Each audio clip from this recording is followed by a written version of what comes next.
Successful people, company founders ప్రతిసారి చెప్పే ఒక విషయం ఏంటి అంటే, వారానికి ఒక పుస్తకం, సంవత్సరానికి 52 పుస్తకాలు మేము చదువుతామని. మరి పుస్తకానికి అంత పవర్ ఉందా? Yes. Welcome back to our Aranya Anubhava. రండి, ఈరోజు సాధన ఫారెస్ట్లో మీకు ఒక మంచి లైబ్రరీని పరిచయం చేస్తాను. ఇక్కడ చూసారు కదా, డిఫరెంట్ జోనర్స్కి సంబంధించిన డిఫరెంట్ బుక్స్ ఉన్నాయి. అది స్పిరిచువల్ రిలీజియన్ కావచ్చు, ట్రావెలింగ్ గురించి, ఆరోవిల్ గురించి, కొన్ని డిక్షనరీసు, అండ్ అలానే autobiographies, history and politics, and nature గురించి, ఎడ్యుకేషన్ గురించి, ఆర్ట్ అండ్ మ్యూజిక్స్ గురించి, and poetry and vegan food గురించి, ఇలా ఒకటి కాదు రెండు కాదు, డిఫరెంట్ జోనర్స్లో. అంటే ఏ వ్యక్తి వచ్చినా సరే ఖచ్చితంగా తనకు ఒక బుక్ ఇక్కడ నచ్చుతుంది.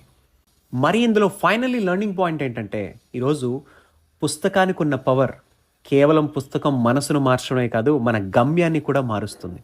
ఈరోజు అలా ఎంతోమంది పుస్తకాలు చదివి వాళ్ళ గమ్యాలు మార్చుకొని